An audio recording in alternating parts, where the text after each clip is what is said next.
Okay, hello everybody. Nice to see you all here. Good afternoon. My name is Charlotte and I am an Outreach Hub Assistant for Study Hire. Welcome back to our Teacher CPD webinar series, or welcome if it's the first time that you're joining. It's really nice to see you and really hope that you find today useful. So these Teacher CPD webinars are hosted in collaboration with Aspire Hire, which is another UniConnect programme. And I'm joined today by Sam, my colleague from Aspire Hire, and she will be helping me to keep an eye on the questions today to put forward to Ahmar. Just going to let another couple people in. Okay, so just to let you know, the session today is being recorded and they'll be uploaded to both of our websites so that you can watch back in case you missed anything, or if you have any members of staff that would like to watch back that may have missed out today, then please do feel free to signpost to either of our websites. I would ask everyone to please keep your mics switched off. I think everyone has already, but just to avoid any background noise and feedback throughout the course of the webinar. But however, if you do want to ask a question at any point, then please do feel free to unmute yourself just to ask a question. That's absolutely fine. And so instead of a formal presentation, today will be run as a open forum discussion. So we would encourage you to put your questions forward to Ahmar at any point, and he'll be happy to answer. If you had any comments that you'd like to make, or any parts of the discussion that you'd like to take part in, then please do feel free to do so, either through the chat or by unmuting yourself. So hopefully you do all have the chat there, but if not, then please do feel free to either raise your hand or just unmute yourself at any point to ask a question. So before I introduce our speaker for this afternoon, I did just want to mention one more thing. We are going to be posting a link to a Padlet wall, which we'd asked for you to put a nice little sticky note, virtual sticky note, with any feedback or any comments that you have about the session. And we'll also be releasing an evaluation form as well. And this will be really, really helpful for us so that we can listen to any feedback that you may have, any improvements that you think we could make about the sessions, or anything we're doing well that you'd like to see happen again in future. We would really, really appreciate if you could leave a comment. Thank you very much in advance for doing that. So I am now going to introduce our speaker, Ahmar Ehsan, and he's from the Student Loan Company. We did have him present a webinar before about student finance, but today he's going to be speaking specifically about the student loans application process and how you can best support your students. So welcome, Ahmar. Thank you very much, Charlotte, and it's an absolute pleasure to be back here again today. I can't believe how the last few months have passed. A bit of light at the end of the tunnel given Boris Johnson's announcement tomorrow, so I'm thinking everybody's probably hopeful about the next few weeks and what they actually hold. As Charlotte said, so today I'm really just keeping the forum open for all of our guests here today. Happy to entertain any questions as they come through in the chat forum. But equally, if you feel like just unmuting yourself and having a conversation, discussing your own experiences, any anecdotal experiences that you have of supporting young people or mature learners with student finance and the application process, then please feel free to just join in and have a chat. I often find that's probably one of the best ways to do it. What I will do is make some slides available to Charlotte and Sam after the session today. And that will really just be high-level information around the Student Finance England process for 2021 and 2022. So nothing earth-shattering, you'll be pleased to know, but just key information, key messages for you all to be able to use positively with your applicants moving forward. So I think one of the first things that we'll talk about as we're in the middle or towards the end of February, I can't believe, is the launch of the actual student finance application process. It's one of the things that I am actually being asked a lot of questions on currently. And I think what I will be honest in saying is that the government haven't actually published the official launch date at the moment. We're waiting on an update from the Department for Education on that. but we are conscious that it will be around the first week or so of March. So there will be a link that I will send to Charlotte and Sam afterwards to send you all. It's the studentfinance.campaign.gov.uk. It's a bit of a mouthful, so I'll send that link on, and you can sign up and register to get the alert as to when the application cycle for undergraduate 2021-2022 goes live. And once you sign up to that, it has all of the information on there as to what your students will be needing to do in preparation for making a successful, on-time, right first time application for September 2021 intake. And today, as I said, is because we're approaching the launch sort of opening. We're very close to March as it is. So really just to touch upon some of the key areas and the key messages that we are looking at. And when I make the slides available to you, please do have a look at slides 14 to 19, because there are some key messages in there around the application process and the important messages that exist for teachers, advisors, and anybody else that's supporting applicants going through into higher education this year. There are some key areas that we within Student Loans Company often sort of try to reiterate. And one of the areas that constantly comes back to me in my region, and I often get asked this via telephone and email inbox as well, is that students often like to wait for their UCAS confirmed and insurance offers to come through before making their student finance actual application. And I can understand that. That's absolutely fine. It's down to personal preference and personal choice at the end of the day. But what we would like to reiterate to everybody considering making an application on student finance and supporting it is that the key thing to remember is that you don't actually need your confirmed place at university or your insurance place at university to make your student finance application form, and that's often misunderstood. So what we prefer is that when the launch happens, you have a launch date and then you have a hard deadline date, which is also given by the government. That's generally late May. So again, we'll know that in the next few days as to what that will be. We just want students to apply with their preferred choice. That's the simple message. You manage your online account when you create that account on the Gov website. You can change the details of your application at any time, right up until late September. So if you're still thinking about applying to university, brilliant. If you've done it, even better. If you are now thinking, should I apply for my student finance? My answer is yes, you should. And you do that as soon as launch happens. Make sure you have all of the information that you're required to have when you make your application. And some of that is like your national insurance number, your British passport or any other passport, depending on your nationality and whether you are eligible to apply for student finance. Apply with your preferred choice. So when you get to the section that says which university and course are you actually applying for, just put down your preferred choice from one of the choices that you listed on the UCAS application form. It doesn't have to be the firm, it doesn't have to be the insurance, it's your preferred. And you can change that later on once your results are published, or if you wish to go into clearing, or you've done better than you thought maybe in your A-levels or your BTEC grades and you go into adjustment in late August, feel free to change that detail on the online Gov website for your student finance account.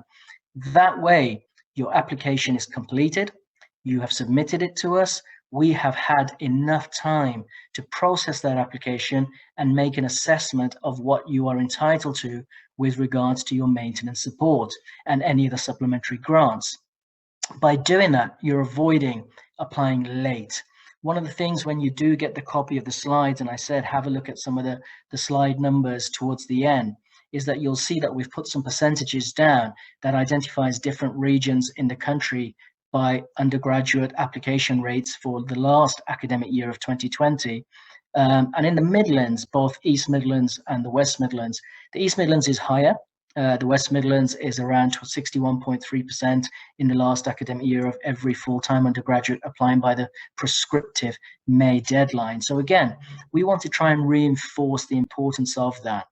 Equally, young people, if they need their parents or their sponsors to provide household income evidence, once they complete their own application form, they give us the email address of those people, the parents or the sponsors. We would then write to them on that email and ask them to complete their element of the student finance application form. They are required to set up their own account. and we base that on the previous tax year. And again, the quickest way for parents or sponsors to be able to do that is by simply just providing us their national insurance number, the household income on the previous tax year. We will verify that with HMRC, and any details of any of the children that are still in full-time school or higher education or even further education. And that way we can assess them correctly for what their entitlement is for maintenance loan. And not only that, it's also important for the tuition fee as well, to make sure that the tuition fee is in place for students when they do actually progress to university, and that the university themselves are not hounding applicants or students at that stage to say, you haven't completed your student finance, where is our tuition fee? You haven't applied for it, we haven't received it, this is going to impact you starting your course. So we want to try and avoid a lot of those circumstances, and want to make sure that the experience for people moving into higher education is as positive as possible. We know how the last year has impacted a lot of people, and we know that the pandemic last year has played its role in the 2020 start, as it's been well documented in the media and in the press, and there's been a lot of issues around anxiety and mental health and stress for young people and mature learners who progress to university. So we want to try and avoid that where possible, that it's not complemented by the fact that you're making a late application to university for student finance. So it's really key to make sure that you're understanding the terms and conditions of that student finance application form. Please do try and understand that when you apply for student finance, you're responsible for that application form. You're taking ownership of that process. It's a relationship that will stay with you potentially for up to 30 years. So it's important that you fully understand what the responsibilities are that you have for keeping us up to date with regards to any change in your own personal circumstances, be that a telephone number, be that an email address or a home address, or that you are changing institution. A lot of things sometimes students don't realize need to be informed to the student loans company if there is a change in personal circumstances. So again, just to reiterate some of that information for them, to make sure that they're aware of what their responsibilities are around it. What I've also done for teachers and advisors, and for those supporting everybody that is now thinking about progressing to higher education, within the slide set, and you'll get to see this after the session, is I've put down some prompts, and I think they are going to be quite useful moving forward. Just some prompts around the reasons why we want people to make early applications. So really prompting students as a reminder, what actions could help communicate the importance of applying early. Now, for me personally, and I know a lot of my colleagues within Student Finance England who do the same role as I do, and we support the sector so comprehensively, we look at the amount of work that goes in, and the amount of great work that goes in by people like Study Higher and Aspire Higher and other UniConnect programs around UCAS, personal statement writing support workshops, reference writing, researching higher education, virtual open days and campus tours and things like that, to help people make that decision and that informed choice about progressing onto higher education. One of the things that I feel is very, very important is looking to align student finance and the application process with the UCAS research as well, and higher education research, because we've often found that there is a lot of work and good work that goes into higher education research around the whole UCAS application process, the importance of a personal statement, what admissions tutors place as importance when they're reading your application. And that's great. That's absolutely wonderful to see. But we often find that there needs to be more ownership of the student finance application process as well.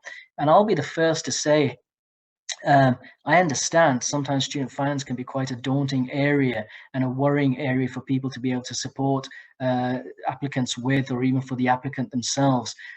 Anything around finance can be obviously quite complex, and student finance obviously is so much in the press and in the media that when you research or you Google student finance, you're going to get 100 or so hits, if not more. And that often complicates the whole process as well, because you're reading so many different messages. Ultimately, the message is trying to hit the same goal, but unfortunately, there are so many different terminologies around student finance. So aligning student finance workshops, aligning student finance education with the UCAS higher education as well, I feel would go some way to obviously promoting the ideology of early applications, right on time first applications, and looking at it as equally as important as the UCAS application form, because in that timeline of when launch happens and the deadline, the prescriptive deadline of May, it's important that you do get your application in for on time. Now, in my region and my colleagues as well up and down the country, we often have to deal with queries from universities and colleges that say to us that, oh, a student has started at university, but unfortunately they've not had their maintenance support put in place just yet. Why is that? Why are you holding up the application form? We're not that cruel, trust me, we don't do it on purpose. For us to release payments for maintenance support, the first thing we have to have is actually have the application in so that we can assess it. We need to have the evidence supporting that application form in, if evidence is required to support it, to make sure that we can assess the application. And ultimately, to release payment to that student, we need to make sure that everything has been signed and returned to us and all the evidence has been provided for us to make that complete assessment. So again, it doesn't help to make a late application because it will impact a student's experience into the journey into higher education. And so it's really, really important that the whole process of understanding what it takes to make an application, some of the prompts that I've put into the slides to help change behaviors and work with other people like parents, family members, siblings who have been through the process themselves and maybe realize the importance of making an early application. It's quite key to making sure that whole process and that whole transition is as seamless as possible. So really, just to reiterate, trying to align IAG messages, material, resources around student finance alongside the UCAS application form, I find would be quite a useful tool to do. It will help to promote applications early. It will help to ensure that students are making right and correct applications and making sure that they've given themselves enough time between the launch deadline and September of starting at university to make sure that all of their application evidence and process is all in place. And especially more so now in the current climate that we're currently working in and studying in, there is so much uncertainty moving forward. I'm sure students have a lot of questions at the moment of whether come September time, universities will still be teaching face-to-face, given the announcements made yesterday by Boris Johnson about courses that are practically taught and clinical placements need to be on site and in campus.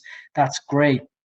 But what about all of the other courses, the humanities, the arts, that still need to have some sort of certainty around what the process will be come September time? So again, for all of these reasons, I think it's very, very important that we look at all of the information that we talk about today, some of the questions that we'll get, and the information that I will provide moving forward in the slides to you all, and that you're able to embrace that and use that in a positive way.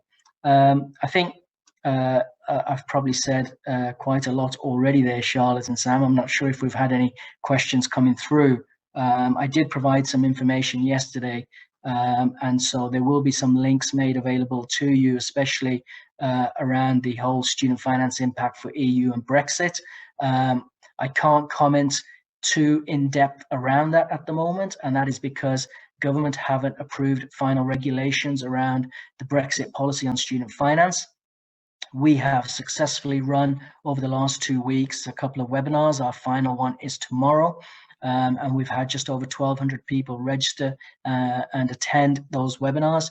We will be making those slides available to everybody around mid-March, and that will be accompanied by a frequently asked questions sheet and resource material on the back of nearly 300 questions that have already been asked of us at SLC around the whole impact of EU and EEA students for 2021 and 2022.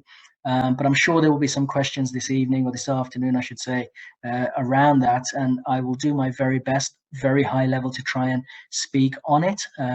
But for obvious reasons and with the caveats, I can't comment too deeply into that because we're still awaiting final regulation laydown. And it would be wrong of me to actually preempt any of that without knowing for certain what actually will be the position come 2021 and 2022. So on that, I'm more than happy to try and take as many questions as we possibly can in the the timeline that we do have. So if we have any questions, please feel free to let me know as they come through. And if not, let's just have an open discussion. It'll be great to hear from some of our guests that are here today.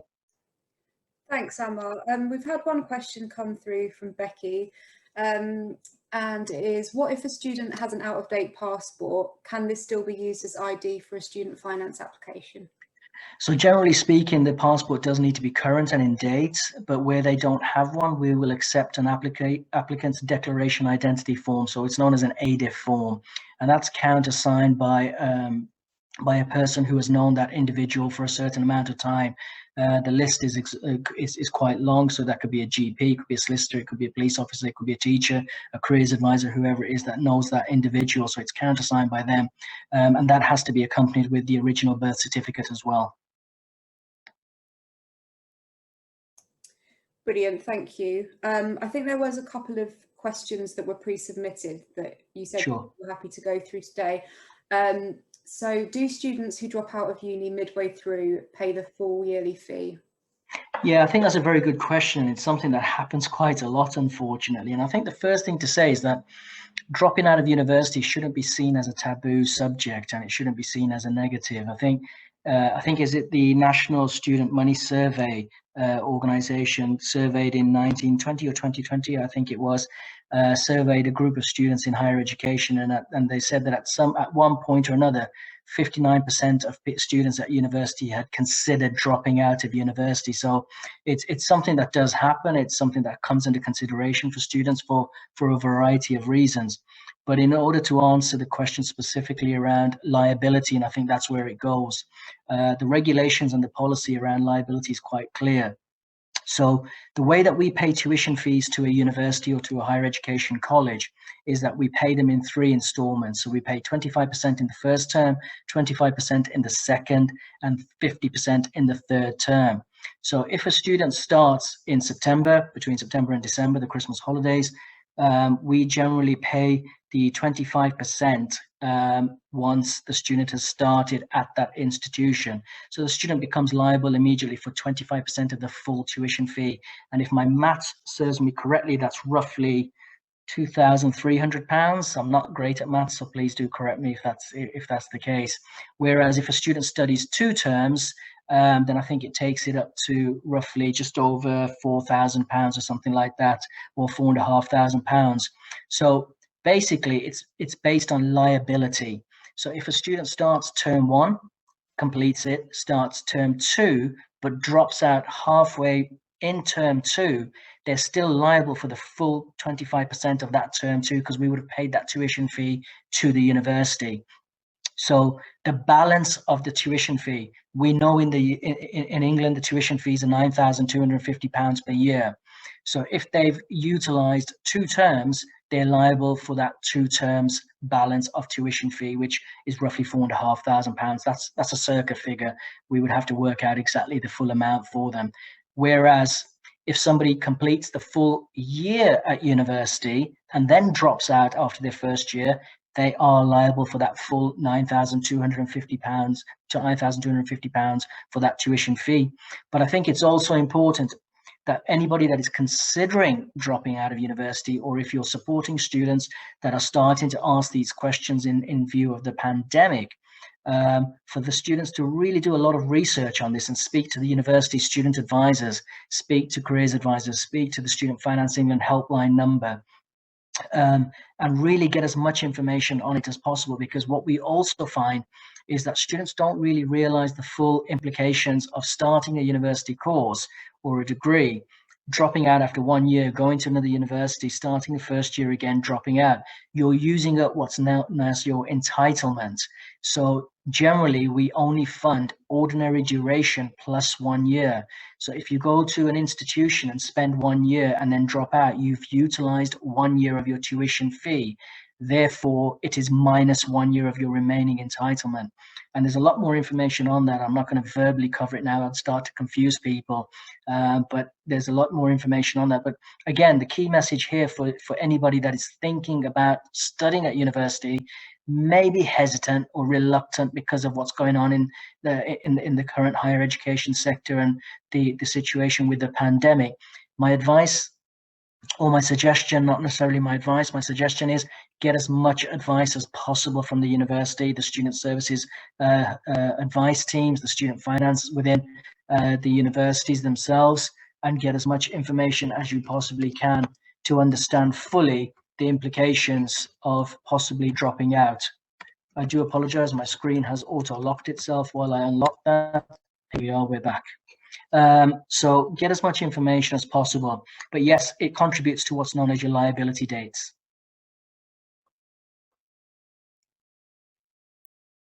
Brilliant, thank you. Don't worry, we didn't lose you just then. So I think I lost everybody else. I couldn't see anybody there. oh, I think it's a security measure on my laptop. I do apologize. well, okay. Does anyone else have any questions that they'd like to either put forward in the chat, or please feel free to unmute yourself. Feel free to talk to me. I promise I don't bite. It'll be interesting to hear some of our guests' own experiences. Obviously, we've got some guests that will be very experienced and having done this for a long time within sixth forms and colleges, within institutions.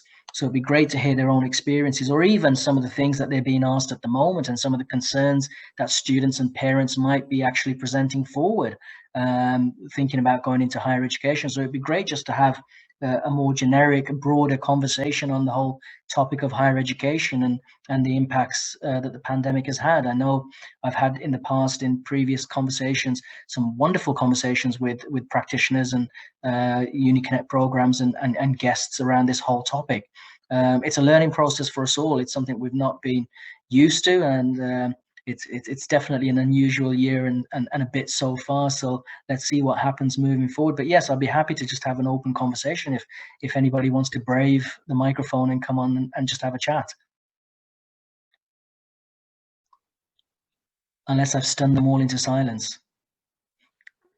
Hi, Ahmar. I did have this question recently when I did an event, and somebody asked about what percentage of people actually pay back their full student loan. And I know obviously they might be on different plans, and this was a parent teacher student event, so we weren't too sure where the question came from, but I didn't know if you could, if you were aware.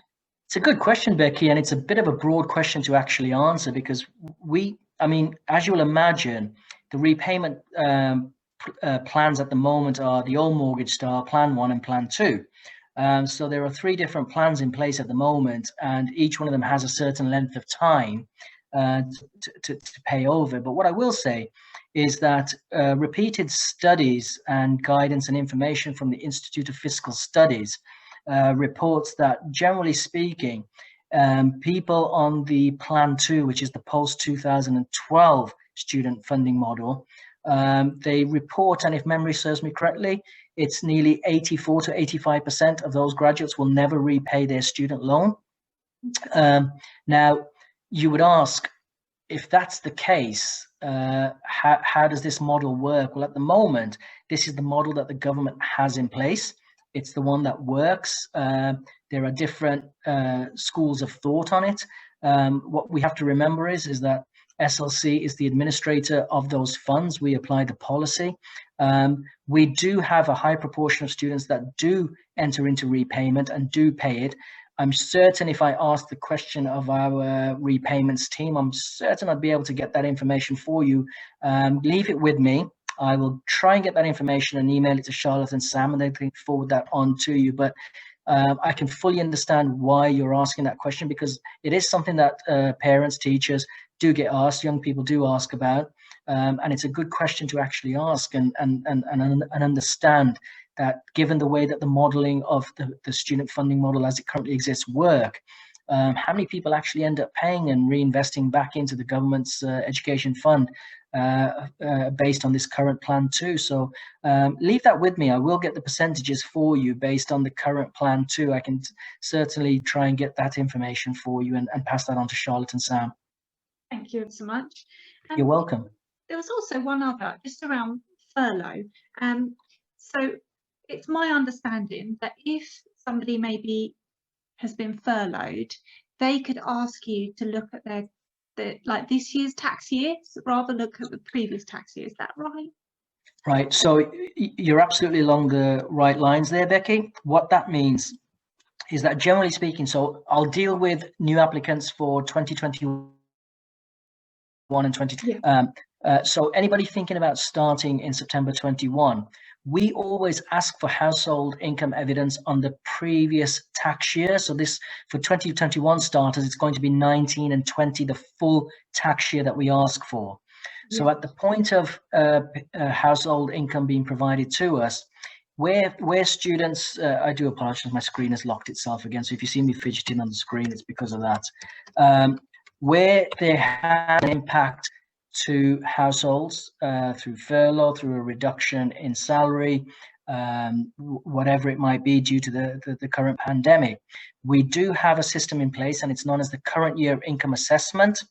Now, how the current year income assessment process works is that we look at if there is a 15% or greater drop of the household income combined, and if the parents or the people sponsoring the application form from that household income believe that there is, we ask them to complete the current year income assessment form, forward it to us with estimates of what they believe their income is likely to be for the current tax year, for our assessment teams to then reassess based on that information. What then happens is that once that is provided to us, we at the end of this tax year ask for the evidence of that income earned, and if there is any change, fluctuate up or down, we can make those adjustments in the second year or the following years of what somebody's maintenance entitlement may be. So yes, you're absolutely correct. There is a process in place, and that process did play its part in the last academic year in the 2020 starters, given the pandemic year that we've had. We made the current year income assessment available earlier, not in the June-July time that we generally do, and that was to be able to support young people and mature learners that had already started university and then their households had become impacted by the pandemic. So yes, Becky, there is a process in place. Lovely, thank you. And it's just a current year income assessment form they'd need. Correct. It's available from the Gov website. Fantastic, thank you. You're more than welcome.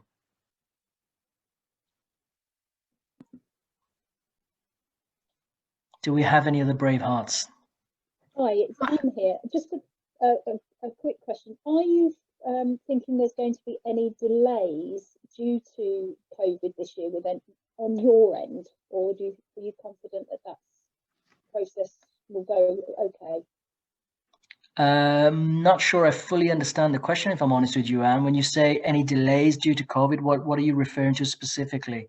So I mean in terms of the applications being processed, student applications being processed, they should be okay? Yeah, absolutely. And in fact, last year was a great example of that. Even though the whole nation was impacted by the pandemic and there was overnight measures to have everybody working from home, the SLC were very quick to respond and make sure that we had a minimum essential team in place within our assessment centres to ensure that applications were still being assessed. They were still being turned around, notification of entitlements was still in place, and more so for the fact that we understood that there was a huge impact to the more vulnerable learners, care leavers, estranged independent people with disabilities. We made sure that we put extra measures in place. So yes, in short, no delays whatsoever, Anne, but that doesn't take away from the fact that students have a responsibility to make sure that their applications are submitted on time between the launch and the May deadline. And just to reinforce some of the points that I made earlier on in the session, that the responsibility is that of the applicant to understand that making an application form on time early is key to making sure that your assessment is in place for September. Making a late application does not mean that the application was made late and that we were late in paying that money due to the pandemic, because it would obviously be the responsibility of the student to make sure that they've made that application on time to make sure that their entitlement was in place for when they start university. That's great. Thank you very much. You're more than welcome. Hi, it's Christine. I work for Aspire Higher. We're doing a parents' we're doing a parents' event tomorrow. What would you say the main points that we should be getting over to the parents regarding student finance are? Is to sit down and talk to their children, quite simply, because often we find that Parents sometimes, for one reason or another, do not fully understand the process, which is absolutely fine. But start early dialogue with their young ones or whoever they may be supporting with that transition into higher education. Start to understand the application process when it launches, and work with school advisors, teachers, heads of sixth form, university support staff, Aspire Higher, Study Higher staff, to fully take as much information as possible to understand that if I am supporting someone going into higher education, is it worth me understanding that journey myself as well, so that I can then fully support that person when they do actually make that transition into higher education, and to ensure that even if my son or daughter is not doing what they need to be doing in a timely fashion, I at least understand that I know what needs to be done in a timely fashion. So that would be one of the key messages I would say, is that parents need to be on board, fully understand the reasons why we need household income evidence, because obviously we need to identify whether somebody qualifies for a higher rate of maintenance support or whether they qualify for a certain percentage of that full amount. So again, it's really understanding student finance, not necessarily listening to the myths that exist out there.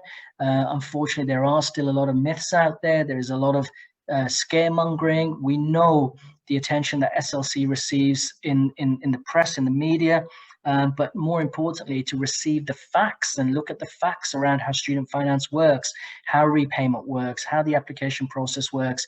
And once you've got your head around that and understand it, you'll find that it's a much simpler process than is actually made out sometimes in the world of myth. Okay, thank you. You're welcome.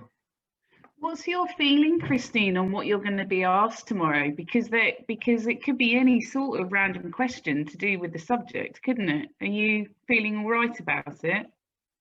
Yeah, I'm feeling fine. I've got quite a good knowledge delivering to students, so I'm hoping that knowledge will help with the parents. As you say, I think it's the fact that they need to know the process. Also, I've got a student in third year in university, so I've recently went through the process myself as well, and she dropped out after the first year and changed course, so I've done that with her as well. Brilliant. So I can talk about my personal experience as well, so I have got some personal experience in the application process as well that I can draw upon if need be. But yeah, Christine, sorry, I was just about to say I'm about to leave the webinar. Can you take over from me now? Because no, you're okay, thanks. No, I say we're now like up to 82 parents though have signed up, so brilliant. Excellent. Hopefully half of them will turn up. I think that's yeah, I mean, 82 parents is brilliant. And I think that's a sign of obviously what's been happening in the last year or so. There are concerns and there are some worries amongst parents out there. And as you said, you've been through the process yourself, and you've been lucky enough to do that pre-pandemic. But I think right now there is a lot of anxiety and concern amongst parents for not necessarily just student finance. I think it's just generally around the whole idea and the ideology of, is going into higher education the right thing in this current climate? Should I do it? Should I defer for a year? What's likely to change? What's not likely to change? And there are some searching questions out there right now, and rightly so, because the government's guidelines are very clear. We've got our own FAQs section on the impact of COVID and the adjustments that we've made in line with guidance from the Department for Education. I've made that link available to Charlotte. That should be made available to all guests after this session. So there are some searching questions, and rightly so, that parents are asking and should be asking, because it's a very unusual time. And, you know, going into university is an investment. It's an investment in your future. It's an investment for young people in their social and economic mobility. It allows them to progress into and achieve the careers that they ultimately want to do. If we are to look at what UCAS stated just last week, that there is the highest number of UCAS applications reported for this year than there has been in previous years. And a lot of that is around the NHS applications. And I would imagine COVID has played its part in that.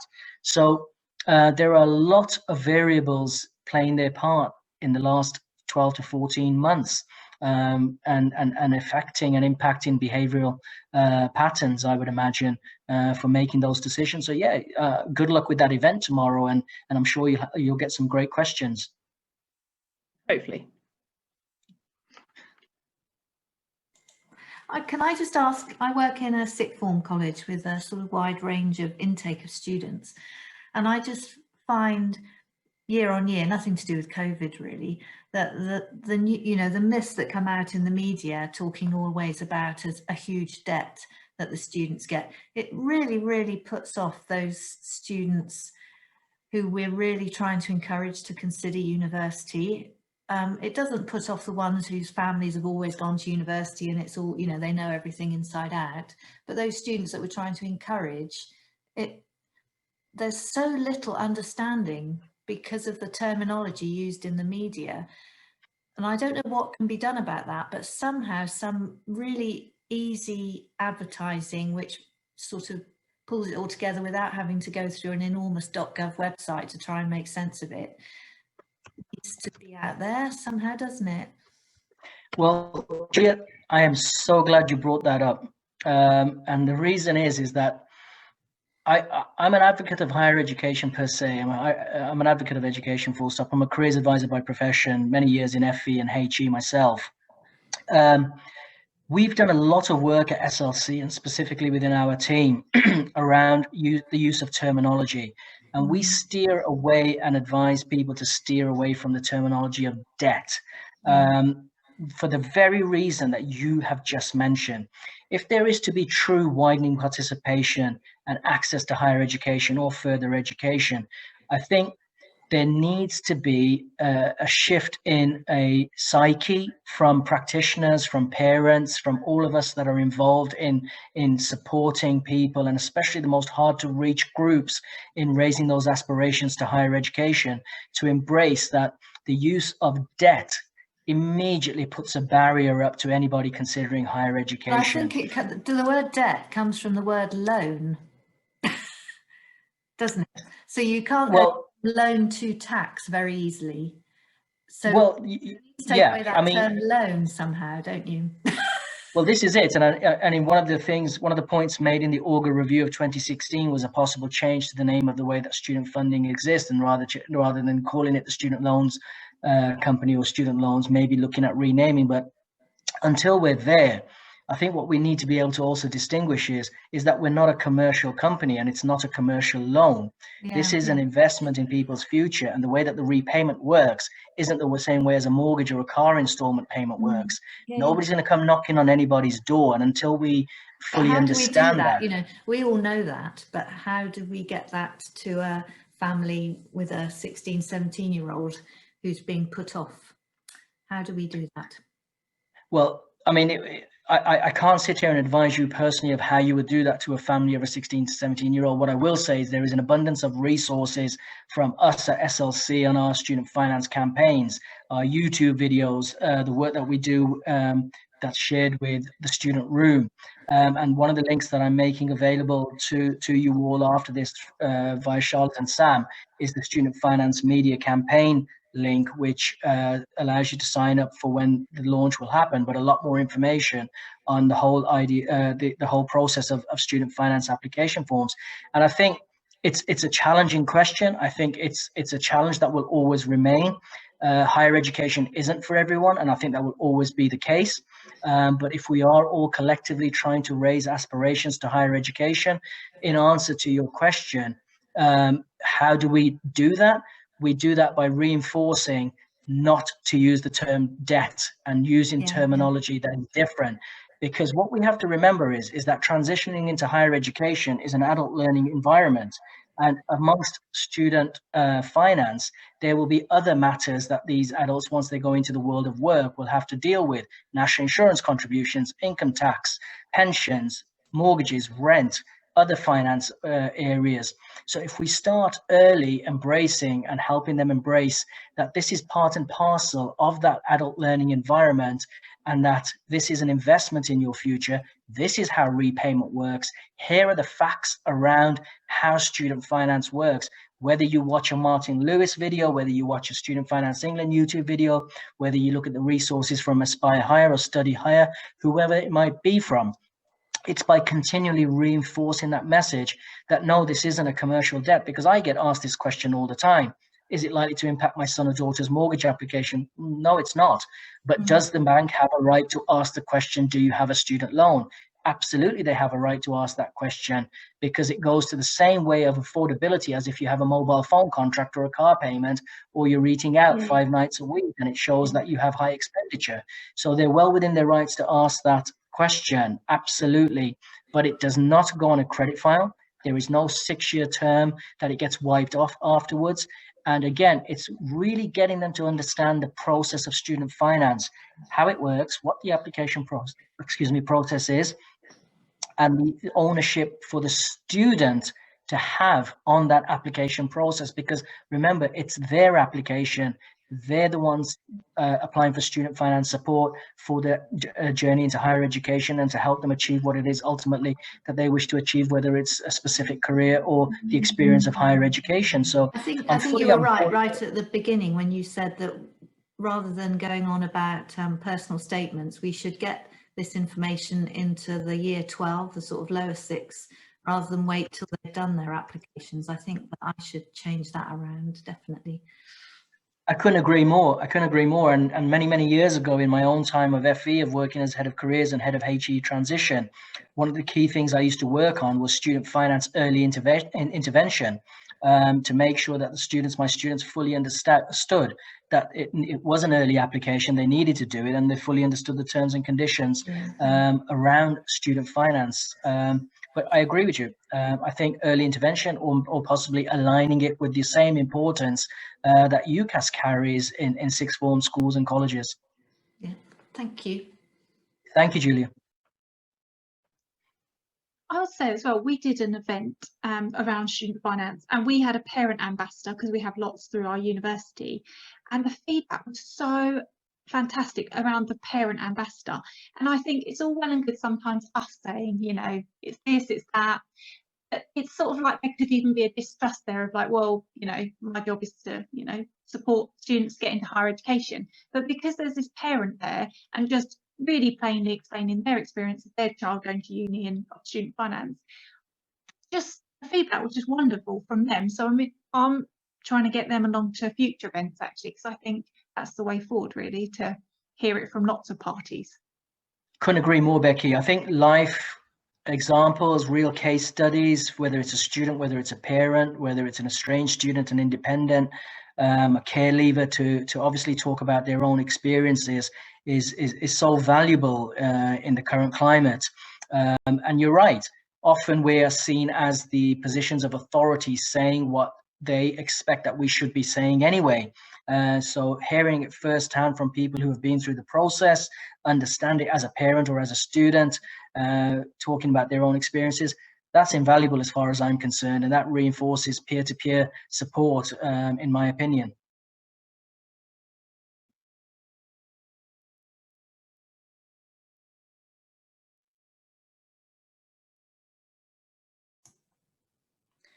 Great. So it's gone very quiet. It has. We've had some really good questions so far. Thank you so much, Ahmar. I don't think we've got any more in the chat at the moment. Does anyone have any last questions? We've still got 10 minutes left, so there's plenty of time.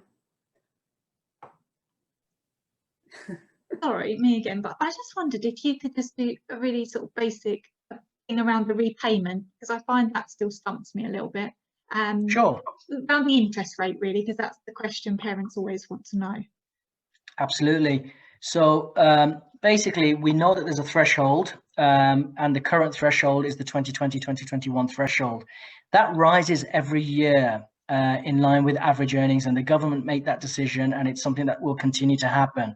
So for students looking to start in 2021, it will rise again this April coming, and it will go up to £27,295 between April the 6th, 21 and April the 6th, 2022. Now, basically what happens is that students will repay 9% of everything they earn above that threshold following their graduation and leaving their course, and that's generally the April after they've finished their course. So if they finish in July of one year, they have until April the following year to repay. So there's almost like a grace period before they enter into repayment. And again, it has to be 9% of above whatever the threshold is at the point that they graduate. So we know it goes up every year. So somebody starting in 2021, by the time they graduate from, let's arguably say, a 3-year degree in 2024, that threshold could be anywhere near £30,000 before they have to enter into repayment. With regards to, obviously, interest, yes, interest is charged. We know it's a hot topic. It remains a hot topic, and it remains a hot topic among certain demographics as well. So interest is charged from the moment the student loans are paid to the student and to the university. So during their study and until they actually enter repayment, it's the retail price index plus 3%. Now, the RPI is set by the government. It's not set by the student loans company. We don't make those decisions. That is applied by the government. So during their study, until they actually enter into their repayments, it's RPI that has been announced in that year, in the March, and then is applied from the September of that year.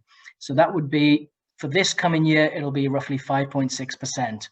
Now, when they're into an income, and if their income is underneath the actual threshold level, it will only be the RPI. So it would only be, currently as it stands, the 2.6%. But again, we wouldn't know what that would be in 3 years' time for when someone graduates.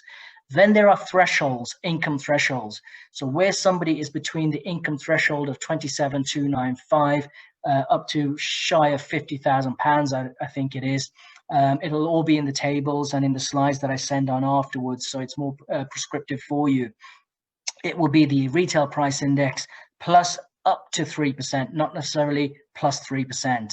But once the income goes over £49,000 roughly, it is the RPI plus the 3%. And again, the RPI at the point of what that income is at 49,000 and above in the year that that student is actually working. So interest is charged. That's absolutely a fact. It continues to remain on the balance of the student loan that the student has until repayment is made or it is written off. And again, I agree with you. It's a topic that does get asked a lot of questions around, and will continue to do so, in my opinion. But it makes for a great topic of discussion. So when I send the slides on, there is far more detailed information around the whole RPI plus 3 and how the interest rate works currently for the Plan 2 post-2012 students entering into higher education. So you'll have that information at hand, Becky, and please do feel free to use it as a resource when you're supporting students or even parents and trying to help them explain how it works. But I think the key thing here to keep in mind is that yes, the interest continues to accrue until the 30-year write-off period, or it is written off earlier for whatever reason that might be. There was in the 2016 Auger review some mention of maybe extending it to 40 years. I personally can't see that one happening, but we have to wait and see if that one's entertained.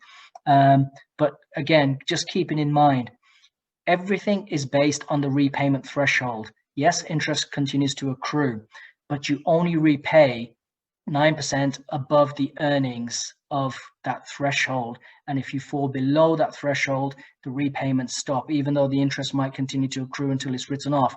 If you never go into repayment, or for whatever reason, through severe disability and you're unable to work, and that is evidence from the DWP through personal independent payment and some other documentation, it's written off. And I think that's the key messages around it, to fully understand how repayment works and how the interest is accrued to it.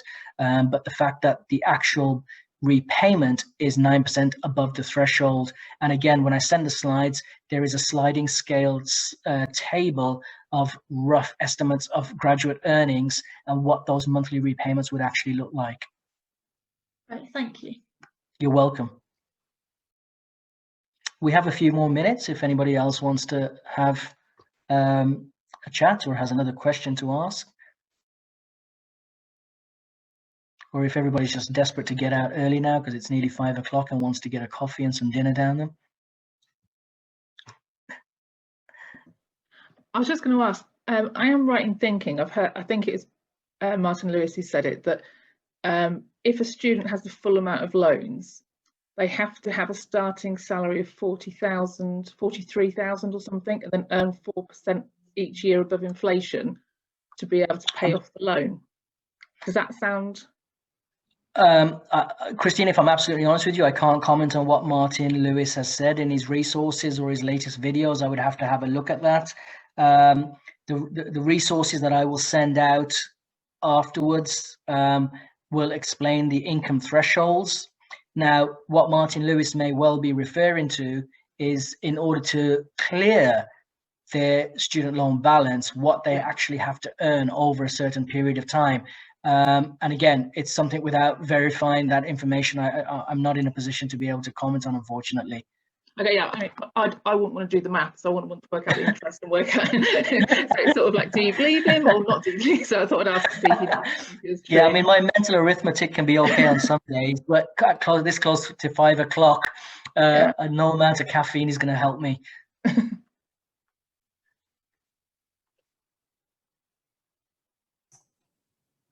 Excellent. Thank you so much, everyone, for your questions. It's been a really good discussion, and thank you, Ahmar, for taking the time. It's been really, really useful to hear sort of up-to-date information. So thank you. My pleasure. I'm just going to post a link to the evaluation form that can be completed after the event, but it will also be emailed to you as well. And all of the resources that Ahmar's spoken about, we will make sure we get them all to you. So please do use them however you wish. I hope they're useful. Yes, it's been really nice to see you all, and I will just post the link now. Ahmar, I don't know if you had any final words. No, I just wanted to say thank you very much. It's always a pleasure to talk to key staff in the sector, and those that are supporting the whole higher education agenda and transitioning. I know it's been a very difficult year for everybody, and I just wanted to say thank you from our point of view, SLC, for continuing your hard work, ensuring that students are supported. So a huge thank you from our point of view, and thank you for continuing to support them with these early messages around student finance. I appreciate it's not always an easy message to get across and to get young people and parents to embrace. It's always a very difficult subject, especially when you're firefighting against the media and social media interest groups per se, and especially politicians that are trying to score points against each other on this topic. So thank you very much from our point of view. Thank you very much from my point of view. It's been great talking to you all. Stay safe, have a great week, and if you do need any further support, for those of you that are within the Oxford region, my colleague Ben Rutter is the actual mirror of me. Great guy, very knowledgeable.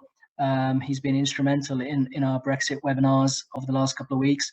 But if you want to get in touch with me, feel free to do so through Sam or Charlotte yourself as well, and I'll be more than happy to try and answer any questions as they come through in the future. But thank you very much, and stay safe. Have a lovely evening.